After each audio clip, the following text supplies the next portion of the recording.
Imagine living as one.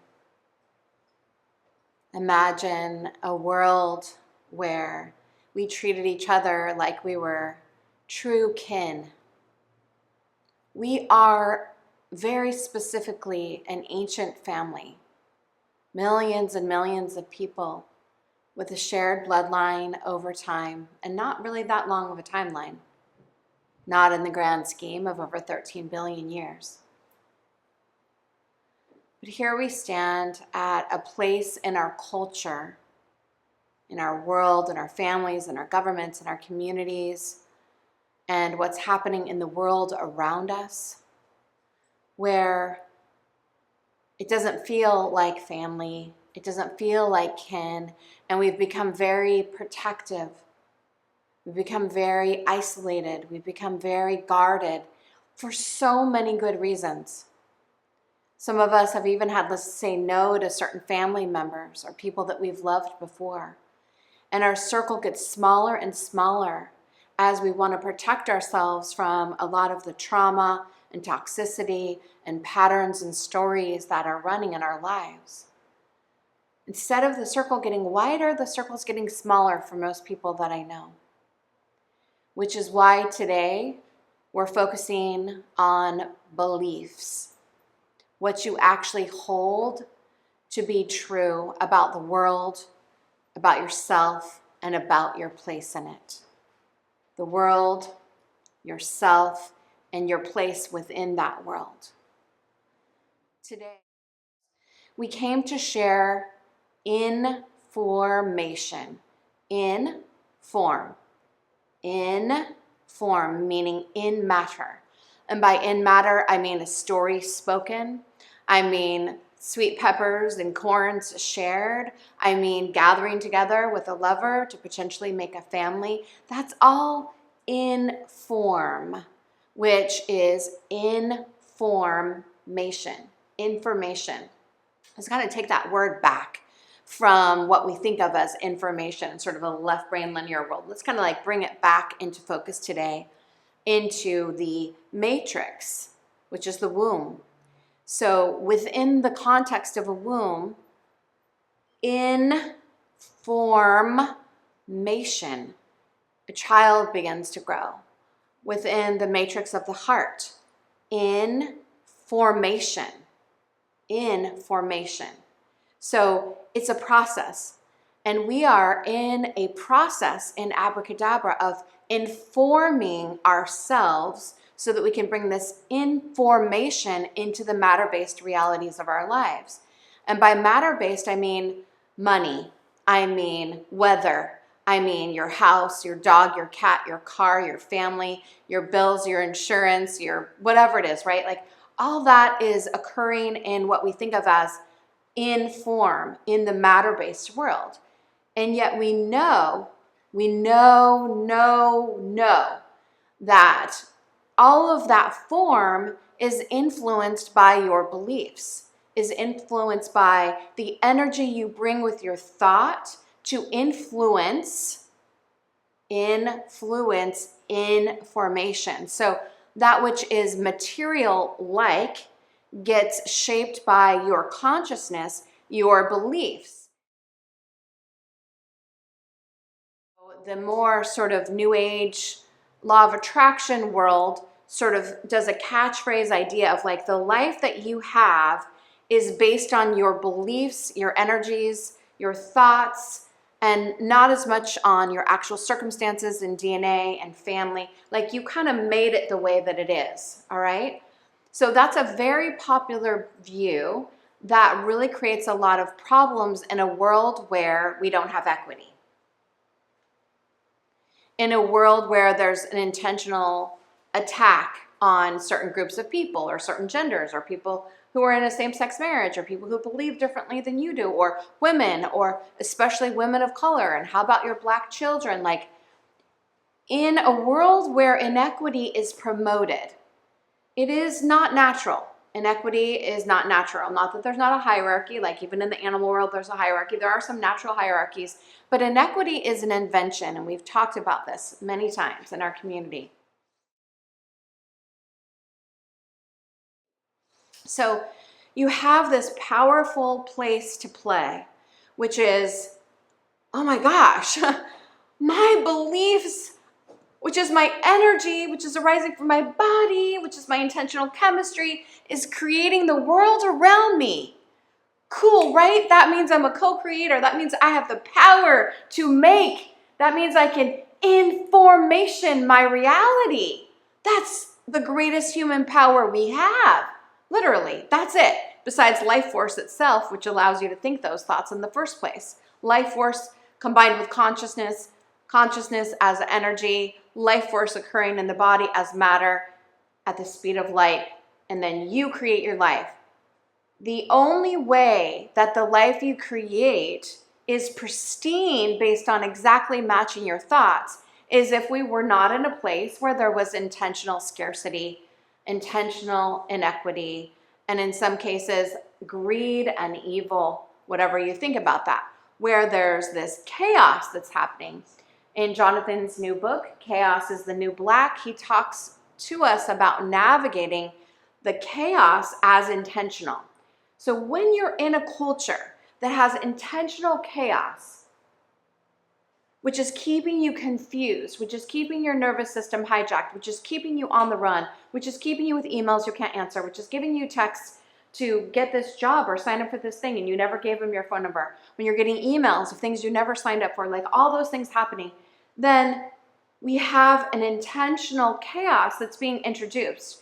So no matter how glorious you've amplified your consciousness to create and inform the life that you want to make based on what you actually believe about the abundant universe, if there's a force which is inserting scarcity into your culture, then you cannot ignore it. It's intentional. Drugs were intentionally introduced into Black communities. It's intentional. Liquor stores were intentionally placed outside of reservations. No real food. Liquor stores. Some reservations don't even have running water to this day. That is all intentional. It is not accidental. It is intentional chaos to keep Black and brown people suppressed. So are you, as a human being, like, is that, you would say, like, oh yeah, that Native American person, their soul picked that environment so they could do what? Do you understand how cruel that actually is? I'm taking you on right now. I'm really taking you on. Because if you can't get past this piece where you think everyone created their reality, meanwhile scarcity is enforced, then you're not going to go to your next level of consciousness. It's a total judgment right now. I don't care if you believe me. I actually know this.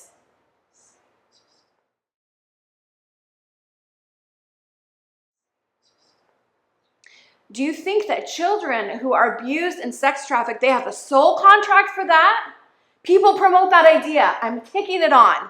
Because if you cannot get through this piece of consciousness where you can actually see that you can hold your beliefs about how you're going to create your life, while also holding awareness that there's intentional inequity and scarcity, you're not going to go to the next level. You're going to stay in a myopic place and only create at mediocrity. To actually get to the next level of consciousness, and yes, the next level of abundance, the next level of manifestation, you can't go around thinking that a community member who just texted me, who's hearing rockets over her house right now, has a soul contract with the people sending those rockets from another lifetime so that she could experience that. Is she gonna learn something? Is she going to build resilience? Is a different life going to happen as a result of the fact that it's so fucked?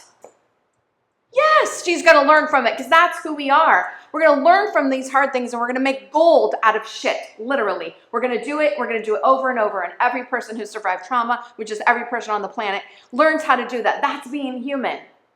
But if you will not hold that there's an intentional chaos being introduced to keep your nervous system hijacked, and you think that every bad thing you have going on, the lack of ability to pay your bills, a new diagnosis, a health situation, someone who cheated on you, a parent who's being cruel and narcissistic and won't get therapy, if you continue to hold that you created that and they created it, and you can't make a place in your consciousness for understanding that there's something else going on here, it will be very difficult for you to increase an authentic abundance. Because it's not true, with a capital T, that everyone who's at a disadvantage created that. And I know that there's a spiritual story going around that we created all of our harm. And I just want to tell you how cruel I think that is. And I want you to check yourself. As I'm working with a mother with 2 twins right now who are 7, who were literally abused and sex trafficked by their father, you're going to tell me and those children to their face, you created this in another lifetime so you could learn this lesson, and this is your soul contract with that group. I don't know what kind of god or goddess would create a paradigm like that, but it's no. I'm concerned that we're not evolving when we could be. I'm concerned that people in the developed world with some level of privilege have settled into a mentality which places not only just blame on the victim, but pre-existent blame. Like you agreed to it in some other place. Now, maybe some people did. Well, I'm just telling you, I didn't. My soul didn't. And in the people that I work with who are recovering from trauma, who've had the worst trauma, they don't believe they created it either. Do you mean every Black child who was assaulted by a police officer created an agreement? No, that's an enforced culture. That's racism, right? That's an ism that is not natural to the natural world. Every ism is not natural to the natural world. These are inventions. These are paradigms which are sold to you as beliefs so that you can elevate yourself. But I'm telling you, it will not be the key to your abundance. The kind of abundance that powerful and terrible men and the 2% create is not based on the formulas that we're talking about. They create their abundance through greed, through extraction. So there's a whole subset of actual wealth that's created through greed and extraction. That is not the natural way to create wealth. And that formula is so damaging that the majority of wealth is held by the smallest common denominator of men who are ruling over, who are then paying the chaos creators to create chaos to keep it from being able to create. The chaos is keeping us from being able to create beauty in our lives. Do you know patriarchy? They didn't know. This is this first time where we've gotten to sort of look up and be like, wow, there's like a shit show happening around me, but I can actually see that there's some space to create my life. But if you are creating your life through bypassing the reality that there's actual harm that's influencing, then you cannot create abundance in the way that you could, because your consciousness is actually blocking the reality.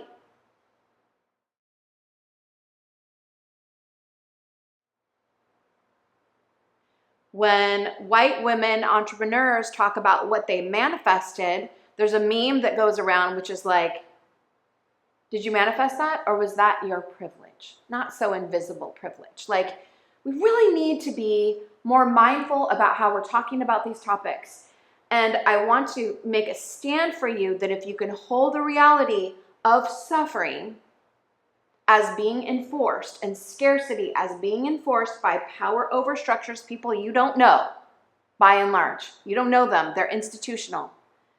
If you can hold that and not be undone by it, I don't want to look at that. I don't want to believe in that. I don't want to look at any of that. If you can't look at that, your abundance is being hampered. I look at it and my abundance is rarely hampered because I know not all the intricacies of what's going on, but I know that there's an enforced scarcity going on and that what I need to do is operate parallel. And I keep an eye on it, check it every once in a while. I'm like, okay, that's what's happening. Oh, wow, I just had my hardest month, a couple years ago where I had to put payroll on a credit card. And that was the same day that banks were collapsing in other places. The collective happens in the personal, and that trickle down happens, and sometimes not within the same 24-hour period, but it just starts happening. We've had a handful of people reach out to us just in the past week who are making long-term payment plans, and they're like, my husband lost his job. I can't make a single more payment. These are people with 3-car garages, washers and dryers, and kids in college paying for a $1,000 class, and they can't make their payment because that's happening. So the trickle happens and it happens and it happens, right? So today the stand about your beliefs is that I am inviting you to come into awareness about new ways of looking at how you create your life in formation, meaning in your world around you, without losing sight that there's enforced scarcity and suffering and inequity. Why can't we hold both? Why? And I'm going to tell you that most people I intimately know do not know how to hold both, and that's why I'm bringing it up. Intelligent, brave, spiritual beings, they don't want to hold that there's enforced inequity. They just want to go create their abundance, and they don't want to say this. They don't want to look at this. They don't understand that they're actually missing out, because you do not create authentic abundance without the truth. We don't need to spend our time fighting all those power structures, because that's exhausting. But if you can't know about it, if you can't sit with someone in their suffering without turning away, and you think you're just going to go over here and create your little happy scenario, you're just going to ignore the suffering of the world, you think you're just going to do that, and that's going to work out for you, it's not going to work out for you. It doesn't work like that. The natural world works on a different order, a natural order, and that natural order is abundance. We plant a pepper seed, and the pepper seed creates hundreds of peppers. One seed, hundreds of peppers, right? That's natural order. The Fibonacci, the 2 rabbits. I got to see 2 rabbits. Allie and I were sitting outside. We got to see 2 rabbits in the vineyard, and I was like, oh my gosh, 1 in 1, which is the Fibonacci, where you add the 1, and you gotta have the 1 and the 1, which makes the 2. And then you add the 2 to the 1, you get the 3. You add the 3 and the 2, and you get the 5. And you add the 5 and the 3, and you get the 8. You add, so on from there. That's natural abundance. You don't just go 1, 1, 1, 1, 1 equals 5. It doesn't work like that. That is not how nature works. 1 seed, many plants, right? Many peppers. And so if we want to get in harmony with creation, we look at the ecosystem of creation. We look at how is it doing it? How does that 1 seed create that many peppers, right? How do those 2 rabbits create a whole family of rabbits? Like, how does that work? That's natural laws, if you will. Not being able to accept that there's also harm keeps your consciousness at a certain level that will not fire and wire to a higher frequency. Do I know that? Bit more and just be like, wow, am I capable, even in my own trauma, of holding that there is a disadvantage being enforced on certain people while creating my own abundance? Because in the middle is truth. And if you don't have truth, you don't have authentic abundance, you have fabricated abundance. That's temporary. Real abundance comes with knowing the truth of creation and the truths that are available. When a tree frog is not able to breathe anymore because its water system is polluted, is that tree frog's destiny? Is that tree frog's soul picked that creek so they could feel toxic, so they could have that experience? You don't believe it for a frog? You don't believe it for sex trafficked children? You don't believe it for the black person next to you? So why would you believe it for yourself? So your projections out about how things work are actually influencing directly your capacity to inform your life with actual beliefs about what's possible. I pray with all my being that you can get what I'm saying, because my biggest... So we came up because of our privilege in first world places, and so we have a responsibility. You can evolve by conscious choice. That is what we're doing here. It is not abracadabra. It is not a magic trick. It's a decision to take responsibility for your beliefs. And if you will not do that, your consciousness will not expand. You will not evolve at the level that you could, and your access to the abundance that is available to you does not reveal itself to you. Abundance is everywhere. The fruit of creation is everywhere. It reveals itself to a frequency. Now let's get into frequency and energy for a minute. If all of this abundance is around us all the time, but it doesn't show itself to us because we're not looking. Because we're not looking because we don't have the right kind of thinking. And if we don't have the right kind of thinking, we're not going to have the right kind of seeing. When you start to look for that abundance of the universe while not denying inequity, something happens in the world around you.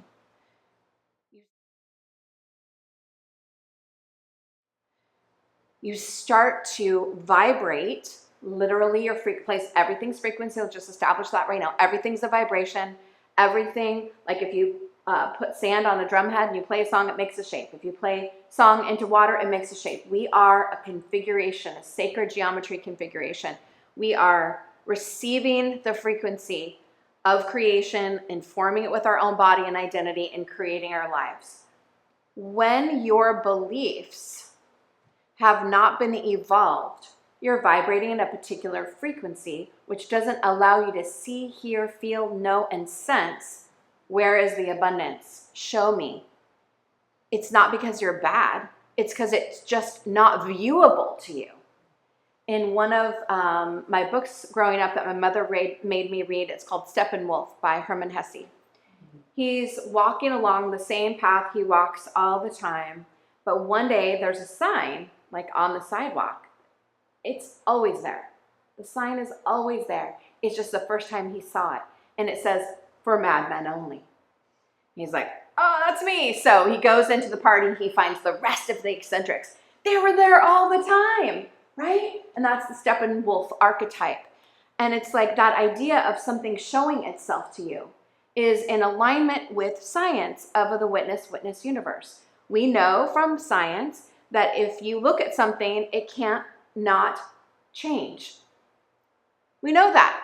So that very basic idea, which has been around for a pretty long time, why would we not think that for ourselves? Really, like if I'm looking for the abundance, if I'm holding the frequency of abundance, and I cannot deny other people's suffering, while I'm also creating my own good so that I can give and create and collaborate with those who are suffering and help as I can, then what could be available to you isn't going to show itself to you in the way that it would because of your frequency. And this is where the law of attraction becomes complex, because they say something similar, but it comes out of a different place.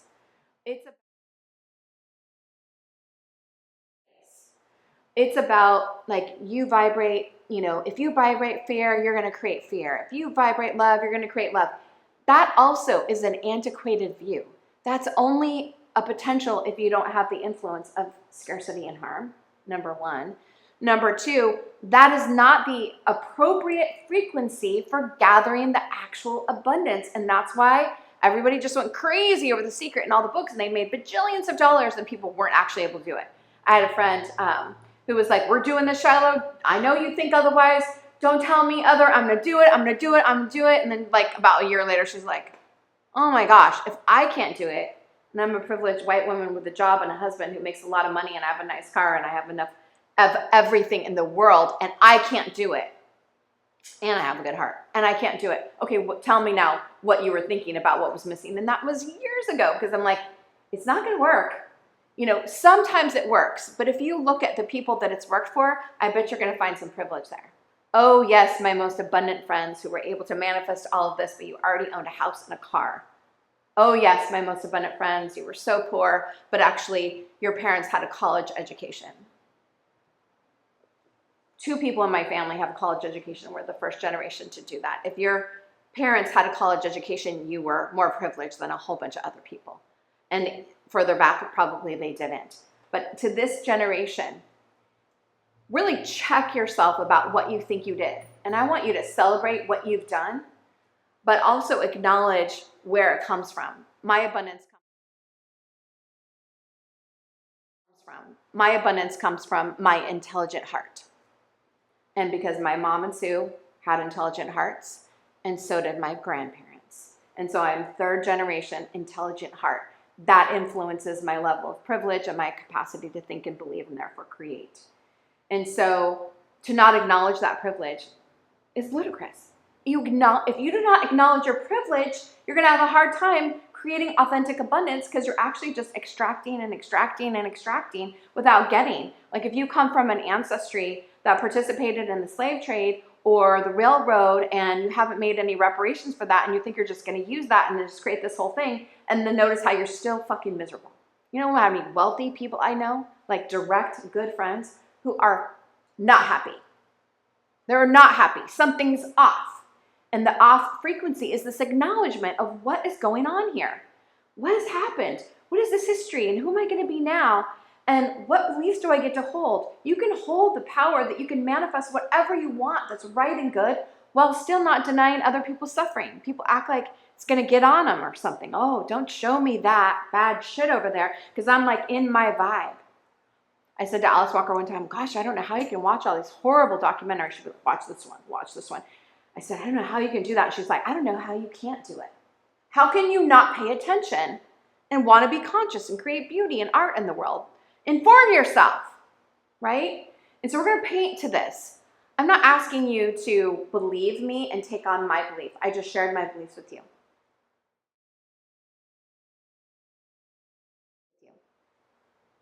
I'm asking you instead to be conscious about the unconscious beliefs that you've been promoting that are harmful to yourself and others.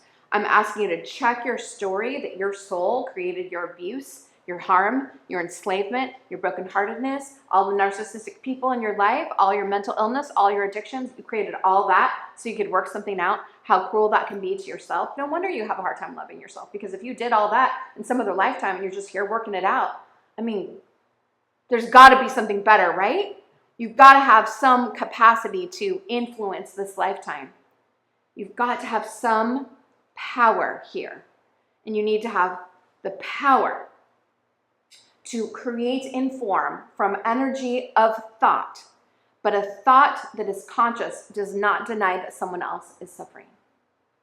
When you make that change, your consciousness is going to bloom like a beautiful blooming tree, because you're going to be able to hold a bigger reality of what is so.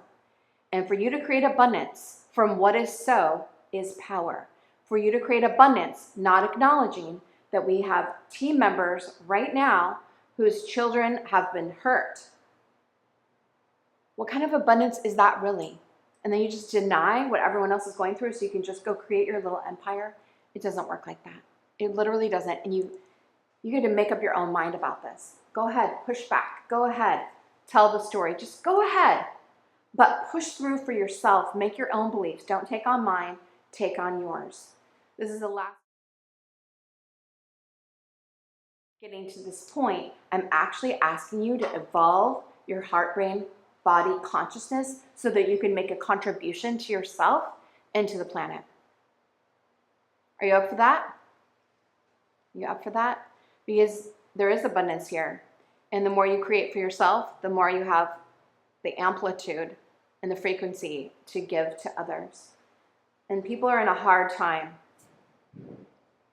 They're not just like a low vibe, right? They're in a state where you could share some of the frequency of power and well-being that you have. You can share the beauty and abundance and spirit and energy and information that you have with someone else who doesn't have it right now.